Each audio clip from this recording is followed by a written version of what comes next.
I'm going to say something that's going to make a lot of people in this comment section very uncomfortable. Some of the most consistent Forex traders in Nigeria, the ones who wake up every single morning and just seem to pull money out of the market like it's an ATM, they're not just using indicators.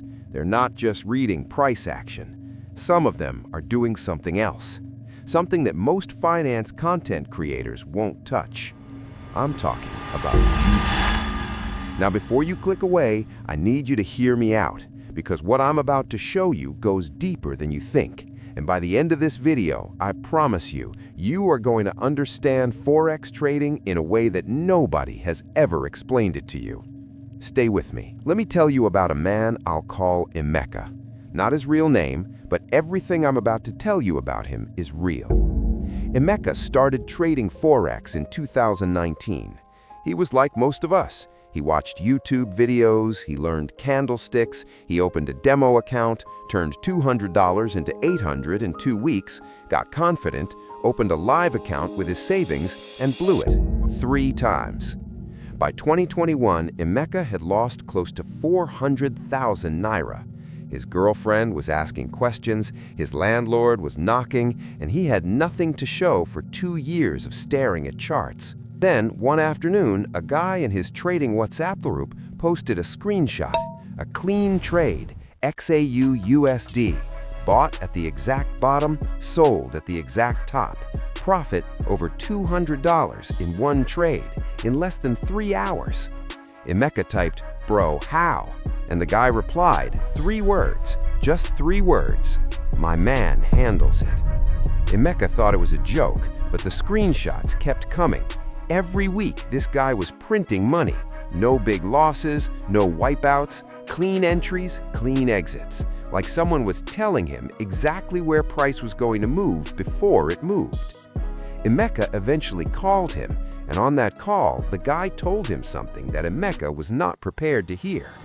He said, "There is a man in Benin, a very powerful man. I went to him 6 months ago. I gave him what he asked for, and since that day, I have not had a losing week." Emeka laughed. He actually laughed. He told me later, he said he hung up the phone thinking the guy had lost his mind. Forex and Juju? What kind of sense does that even make? But then, 3 days later, something happened that changed everything. Emeka was on a trade, selling Euro USD. He was down 30 pips. His stop loss was at 50 pips. He was nervous, sweating, watching the candles. Everything in his body was telling him to close the trade and take the loss. And he almost did. But then his phone buzzed. It was that same guy from the group, and all he sent was a voice note. Emeka played it, and the guy just said, calmly, like he was talking about the weather, "Don't close that trade. It's going to reverse in the next 2 candles. Leave it." Emeka stared at his screen. He waited, and on the very next candle, the trade reversed. He ended up in profit, 62 pips. Now, you might say, coincidence, technical analysis. Maybe the guy just read the chart correctly, and you'd be right to think that. That's the logical explanation. But Emeka started paying closer attention after that day, and what he noticed was that this guy, let's call him Tunde, never seemed to be wrong, not once in 3 months.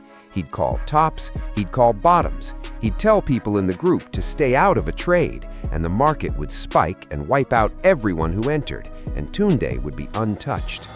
Word started spreading quietly in the trading underground, and there is a trading underground in this country, I want you to know that.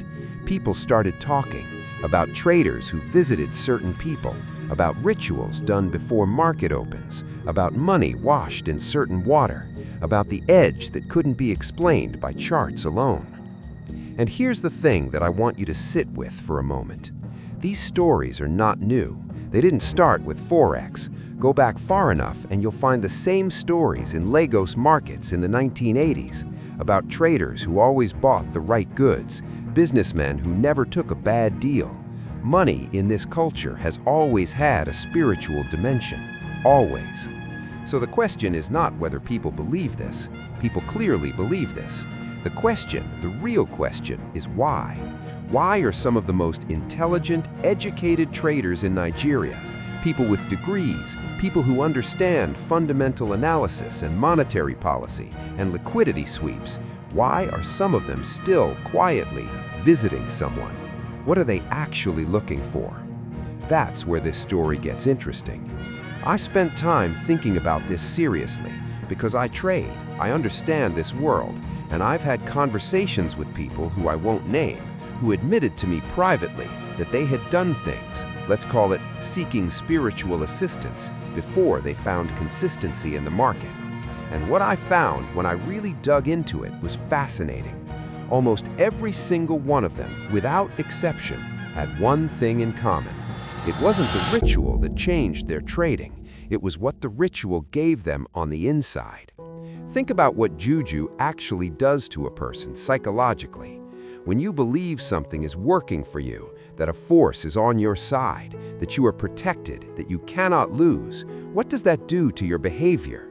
It removes fear, it removes hesitation, it removes the emotional chaos that destroys 95% of retail traders.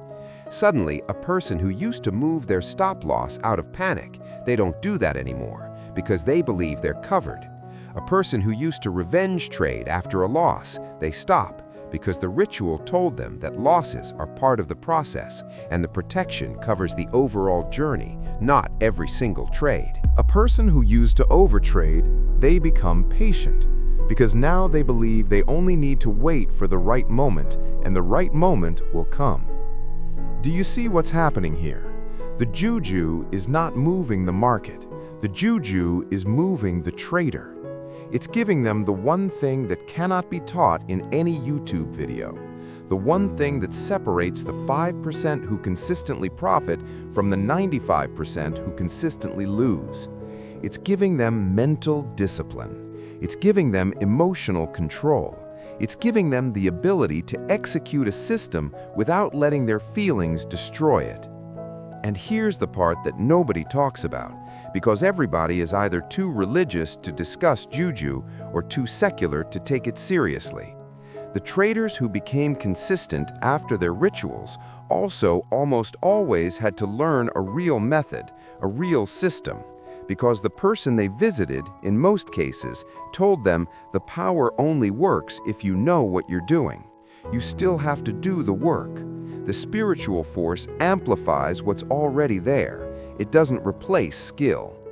That is the detail everyone always skips. What happened to Emeka? Let me finish Emeka's story. Emeka eventually met Tunde in person. He asked him directly, "Did the ritual make you a good trader?" Tunde looked at him for a long time. Then he said something that Emeka told me he will never forget. He said, "Before I went, I had 2 years of chart study. I had a strategy. I understood liquidity. I understood how price moves. I had everything I needed to be a good trader except the belief that I could do it consistently. Fear was eating me. Every time I entered a trade, something in me was waiting to lose. And that thing, that waiting to lose, made me lose every single time. What I went for, I went to kill that thing, and it died. And the man I already was, the trained man, that man came alive." Emeka said he cried on the drive home, not because of the spiritual side of what Tunde said, but because he recognized himself in every single word. He was a trained man, too. He had the knowledge, he had the charts, he had a strategy that worked on paper, and fear, not ignorance, was what was killing him. He never went to any native doctor. That's not what this story is telling you to do. But he went home and he asked himself one question. What would I do differently if I was absolutely certain my system worked? And he wrote down everything that fear was making him do wrong. He was cutting winners short because he was afraid the market would reverse. He was letting losers run because he was afraid to admit he was wrong. He was taking trades outside his setup because he was afraid of missing a move. He was revenge trading because fear of failure made him desperate. Every single flaw in his execution came from one source: fear. So he made a decision. He was going to trade like a man who already knew it worked. He was going to be his own Juju. I'm going to tell you the truth that this whole video has been building to, and I need you to receive this without rushing past it. The real edge in Forex is not a secret indicator. It's not a hidden strategy that only certain people have access to. It's not even spiritual protection, though I will never tell you what to believe in your personal life. The real edge is a system executed without emotional interference over a large enough sample of trades to let probability work in your favor. That's it. That's the whole secret. A strategy with a 55% win rate with a 1-to-2 risk-to-reward ratio will make you money consistently.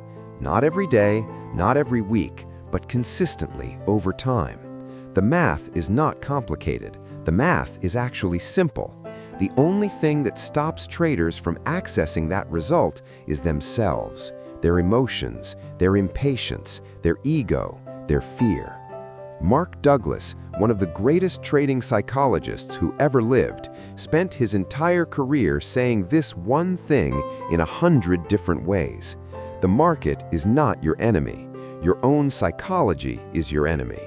The traders who win are not the ones who found a better strategy. They are the ones who found a way to execute their strategy consistently, even when it's uncomfortable, even when they're losing, even when every emotion in their body is screaming at them to stop. The traders who use Juju and become consistent, what they've done, whether they know it or not, is they found a psychological anchor, a belief system that quiets the noise in their head and lets their trained self take over. You can create that anchor without visiting anyone. You create it through backtesting. When you have gone through 5 years of price data on your strategy and seen with your own eyes that it works, your belief is no longer hope, it's evidence. And evidence is the strongest anchor there is. You create it through journaling. When you write down your trades, your emotions, your mistakes, patterns emerge. You stop being surprised by your own behavior, and when you stop being surprised, you stop being ambushed. You create it through risk management so solid that no single trade can end your account. When your worst day is a 2% loss, fear loses its power over you because the loss doesn't kill you. And once you know you can survive a loss stops being something to be afraid of. That is the system. That is the discipline. That is the thing that traders, some knowingly, some unknowingly, are trying to buy when they seek outside help.